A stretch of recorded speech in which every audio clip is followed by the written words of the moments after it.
Good day everyone, I am Justin Tabor, BS Criminology student. And this is my discussion about the parts and function of DSLR camera. Number 1. Lens. The lens is one of the most vital parts of a camera. The light enters through the lens and this is where the photo process begins. Number 2. Viewfinder. The viewfinder is the area on the camera that you look through in order to compose your shot. Number 3. Mode dial. Most cameras today have a variety of functions and automatic features. The mode dial allows you to select different options, such as automatic mode, program mode, sport mode, or macro mode. Number 4. The body. The body is the main portion of the camera, and bodies can be a number of different shapes and sizes. DSLR's camera tend to be a larger bodied and a bit heavier, while there are other consumer cameras that are conveniently smaller size and even able to fit into a pocket. Number 5. Shutter release. This is simply the button on the camera that is used to snap the picture. It opens and closes the shutter, allowing the necessary light and information to enter the camera. Number 6. Aperture.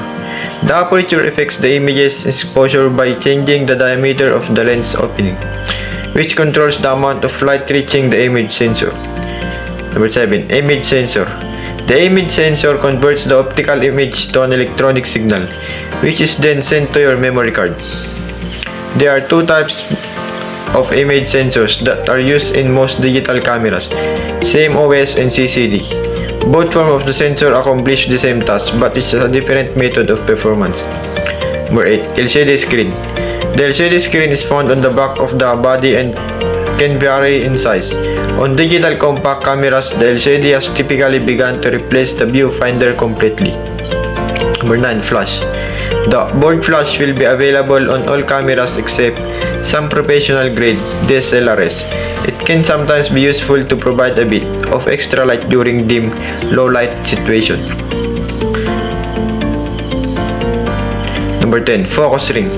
This is a ring typically found on the lens that allows manual control of the camera's focus. You can decide if you want the whole image in focus or just a part of it. Number 11. Video start. Stop button. This button may show up in a different position on your camera, but it is likely still decorated with a red dot.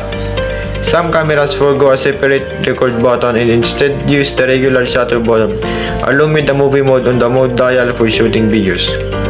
Number 12. Exposure compensation button. This button allows you to adjust exposure compensation. That is, make the image brighter or darker while still letting the camera make its own decision about which setting to use to achieve that.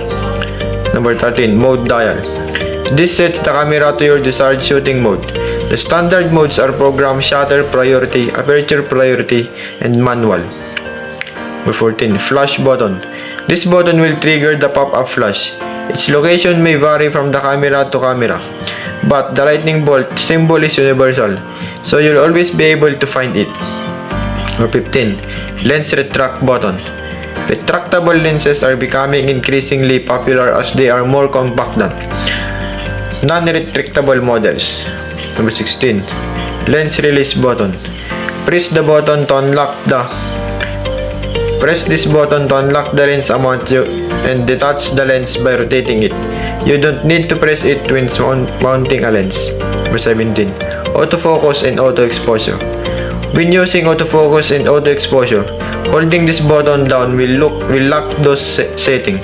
Even if you move the camera, this isn't often used by beginners, but it is beneficial for more advanced shooters who can use it to take several shots with different framing while ensuring all remain focuses on the same point and expose identically. 18. Eye button. Nikon I really does call this the eye button, probably because it already has an info button on its cameras. Many other brands have a similar button, usually denoted by a Q, for a quick menu. Pressing the button brings up a set of functions on the camera's LCD screen which can be controlled directly. Number 19. Magnify button. We took the liberty of labeling this as magnify rather than zoom, in order to avoid confusion, as this button has nothing to do with zooming the lens. This is for magnifying an image during playback, allowing you to see greater detail. The magnify button. Again, we're not calling this zoom out. This is the opposite of the aforementioned magnify button, but will also let you expand the playback view to show multiple image thumbnails at once. Some cameras will even let you pull back into folder or calendar cameras views.